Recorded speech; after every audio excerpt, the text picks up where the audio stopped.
You know that little pink button you see at checkout, the one that says Klarna? You probably just think, oh, buy now, pay later.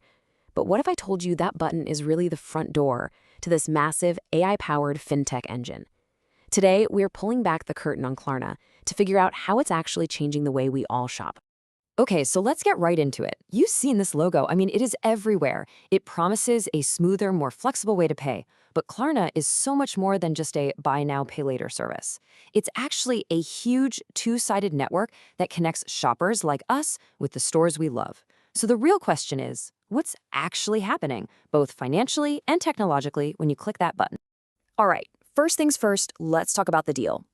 At its heart, Klarna is making a simple but really powerful promise to two different groups, shoppers and merchants. You can think of it like a bridge, and it's built on the idea that both sides are going to get something great out of the deal. So let's break down what each side gets. And this really lays it out perfectly. For us, the shoppers, it's all about getting more flexibility in how we pay, plus a bunch of useful shopping tools. For the merchants, well, the value is super clear. They get more sales, and people tend to buy more stuff in each order. It's a classic network effect, you know? The more of us that use Klarna, the more valuable it becomes for merchants to offer it, which in turn brings in even more shoppers. So what does that flexibility actually look like for you? Well, you've got the famous Pay in 4, which lets you split a payment into 4 interest-free chunks. There's also the option to just pay the whole thing 30 days later. But here's where it gets really interesting. Klarna is becoming way more than just a payment button. The app itself is basically a full-on shopping assistant now, with cashback offers, special deals, and even tools to help you track your spending and stick to a budget. Okay, so we get the value for both sides. But how does Klarna actually pull all this off? It's time to look under the hood at the financial and the tech machine that makes this whole ecosystem tick. This is where we get into the real fintech magic. And that leads us to the million-dollar question for any fintech company, right? If shoppers are often paying zero interest, how in the world is Klarna making any money? Where's the revenue coming from that supports this massive global operation? Well, here's the secret. The main way Klarna makes money isn't from the shopper, it's from the merchant. Retailers pay Klarna a small fee on every sale because Klarna is really good at getting people to complete their purchase. On top of that, they do earn some interest from their longer-term financing products, and they sell marketing services to merchants. And here's the kicker. Ever since Klarna got a Swedish banking license, it can also use public savings deposits to fund its operations, just like a regular bank. Now this is fascinating. Look at how Klarna describes itself. They don't just say they're a payments company. No, they call themselves an AI-powered payments and commerce network. That one phrase is the absolute key to understanding their entire strategy. This isn't just about moving money around. It's about using data and artificial intelligence on a massive scale.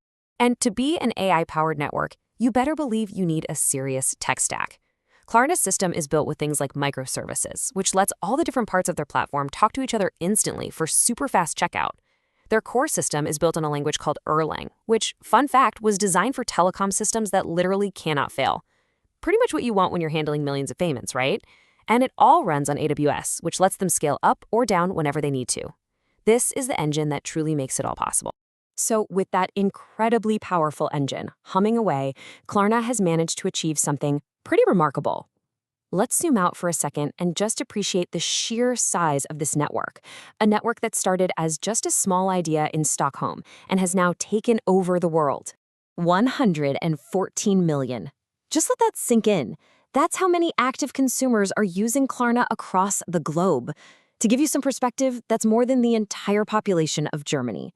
It's an absolutely staggering number of people who now have that pink button as part of their regular shopping routine. And then, on the other side of that network, you have over 850,000 merchants. We're talking everything from huge global brands to tiny little online shops. They've all plugged Klarna into their checkout, creating this huge ecosystem for those 114 million shoppers to use. And here's what that all adds up to. Every single day, that AI-powered engine we were just talking about processes an average of 3.4 million transactions. Think about that. Each one is a person connecting with a store, all made possible by Klarna's tech in like a split second. The scale is just mind-boggling. Of course, a journey like this doesn't happen overnight. It started back in 2005, grew rapidly across Europe, but the real game changer was in 2017 when they got that Swedish banking license.